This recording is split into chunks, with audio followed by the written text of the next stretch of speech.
Bom, sejam bem-vindos. Interpolação polinomial univariável, parte 2, professor Skezen de Breton. Polinômio interpolador de Lagrange. Bom, nós temos algumas formas diferentes que nós podemos escrever um polinômio, né? Uma das mais úteis consiste no polinômio interpolador de Lagrange.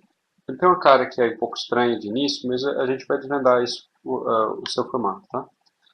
Então, para ilustrar, vamos considerar o mesmo problema do exemplo anterior. Nós temos 4 pontos e desejamos ajustar um polinômio de ordem 3. Então, se vocês se lembram, a gente fez isso no vídeo anterior, né? Genericamente, aqui nós temos 4 pontos, né? x1, x2, x3, x4, f1, f2, f3, f4, que para o nosso mundo são números, né? Então, nós temos conhecido esses números aqui. Então, cada ponto dessa tabela é chamado ponto nodal. Então, primeiro ponto 1, ponto 2, ponto 3 e ponto 4. Nós vimos no vídeo anterior que o polinômio interpolador desses pontos pode ser escrito dessa forma aqui. Ok? Então, uma cúbica com esses coeficientes. Nós estimamos esses coeficientes do último vídeo. Porém, este mesmo polinômio pode ser escrito de outras formas. Uma das formas para o polinômio interpolador de Lagrange assume essa forma aqui. Então, o y é um somatório de fk, lk de x. Não se assustem, por hora, tá? Esse lk de x é um produtório de x menos xj, xk menos xj. O j indo de 1 a n, j diferente de k. Então, antes da gente se assustar, xk, xj são todos números da tabela. A única variável de fato aqui é x. Então, nota que é um produtório de n menos 1 elementos de x, certo? Então, observa que, por exemplo, se você tem n igual a 4, ele vai sempre de 1 a 4, mas excetuando um dos números. Então, ele tem, na verdade, 3 termos no produtório. E aí vai ficar um x ao cubo. Então, observa que o valor, esse Lzinho aqui, ele é um polinômio de ordem n-1. Tá? Fk ali da expressão é o valor da função no ponto nodal k, aquele valor que vem da tabela. E Lk é um polinômio de ordem n-1. Cada polinômio Lk de x possui a seguinte propriedade quando aplicado aos pontos nodais. Nota que quando ele vale para vários x, mas se a gente aplica ele para aqueles pontos nodais especificamente, o Lk de xj é igual a 1 se j é igual a k, é igual a 0 se j é diferente de k. O que quer dizer isso? L1 de x1 é 1, L1 de x2 é 0, L1 de x3 é 0, L1 de x4 é 0. Da mesma forma, L2 de x1 é 0, L2 de x3 é 0, L2 de x4 é 0. O L2 só vai ser igual a 1 para x igual para o x2 lá da tabela. Tudo bem? Então, por hora vamos aceitar essas propriedades, daqui a pouco a gente de fato deriva elas pelo raciocínio, tá? Por que isso daqui está vindo assim? Então, nota que tomando os pontos da tabela, o polinômio interpolador de Lagrange fica assim. Então, nós temos que é um somatório de f vezes L, k de x. Né? Lembre que o LK é um polinômio. Cada LK é um polinômio. Então, vai ser f1 vezes L1 de x, mais f2 vezes L2 de x, mais f3 vezes L3 de x, mais f4 vezes L4 de x. Substituindo valores da tabela ali para os f's de cara, né? Então, vamos nos lembrar que L1, L2, L3, L4 são polinômios, cada um polinômio de ordem 3. Nós temos uma soma ponderada desses polinômios, né? Ponderado pelos valores das funções ali. Então, observa que a soma desses polinômios, o resultante todo aqui, também é um polinômio de ordem 3.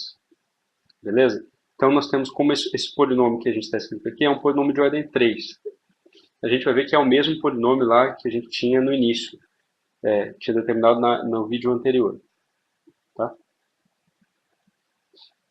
Nota que quando a gente aplica para cada ponto nodal, né, para o primeiro ponto nodal, o que vai acontecer? Este L1 aqui de x1 é 1, mas o L2 de x1, L3 de x1, L4 de x1 são todos zeros. Então vai sobrar só 1 vezes 0,8, que é igual a 0,8. Quando a gente aplica no segundo ponto nodal, só vai sobrar o L2 de x2, que é igual a 1. O resto é todo mundo igual a 0.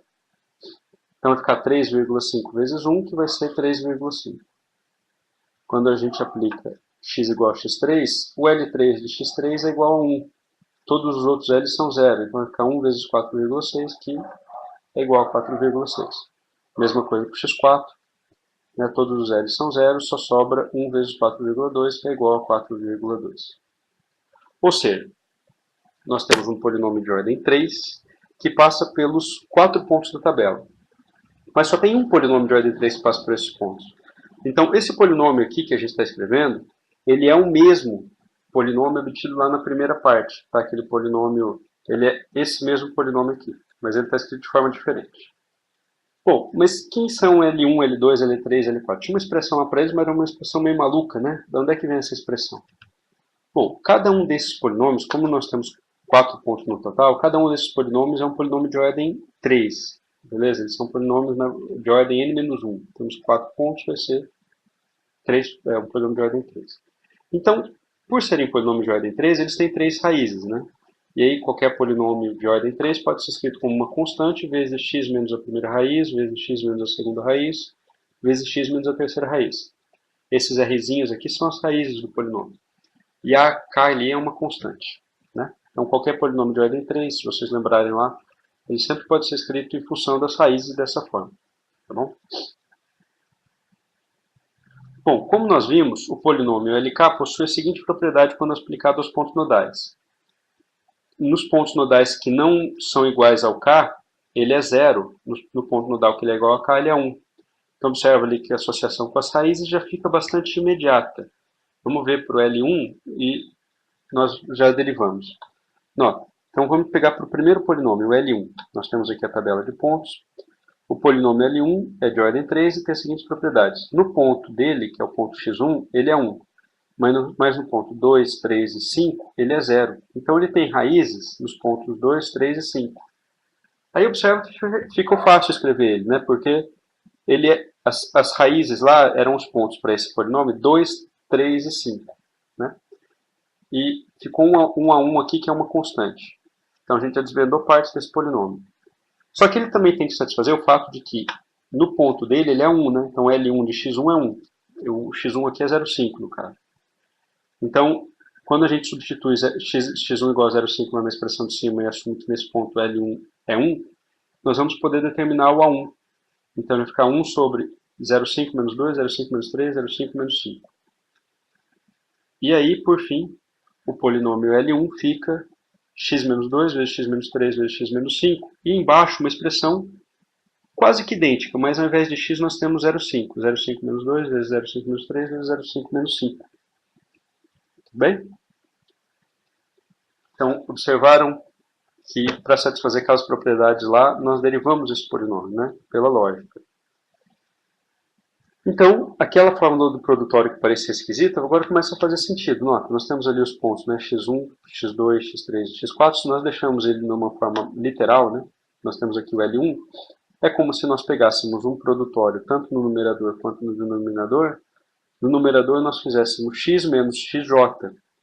O j são todos os pontos menos o primeiro ponto, porque a gente está no L1. E o denominador é x1 menos xj. Então, observa que essa expressão aqui é a mesma, essa expressão aqui pode ser resumida numa expressão de um produtório, na forma literal aqui apresentada. Escrevendo para L2. Bom, L2 é um polinômio de ordem 3 que tem as seguintes propriedades. No ponto x2, né, o ponto x2 ali é x igual a 2, inclusive. Ele é 1. Mas no primeiro ponto, no terceiro ponto, no quarto ponto, ele é 0. Então ele tem as raízes em 0, 5, 3 e 5. Observa que mole nós podemos escrever esse polinômio. Né? Então ele fica 1a2 vezes x menos 0,5 vezes x menos 3 vezes x menos 5. Como no segundo ponto ele tem que satisfazer a propriedade que no ponto dele mesmo ele é 1, então nós podemos achar a constante A2. E aí o polinômio fica o numeradorzinho ali, x menos 0,5, x menos 3, x menos 5, dividido por um denominador que é praticamente igual, mas ao invés de x nós temos 2. 2 menos 0,5, 2 menos 3, 2 menos 5. Nota que se o x for 0,5, ele vai ser 0. Se o x for 3, ele vai ser 0. Se o x for 5, ele vai ser 0. Então tem as raízes ali bonitinho. E se o x for 2, o numerador fica igual ao denominador e o L2 de x2 fica 1. Né? De x igual a 2 fica 1. Ok? Pois bem, então, analogamente, ele também pode ser representado por esse produtório. O produtório pega todos os pontos, exceto o ponto 2, aqui no L2, né? Exceto o ponto nodal dele. Então, observa que nós podemos reescrever essa fórmula de cima na fórmula do produtório aqui de baixo.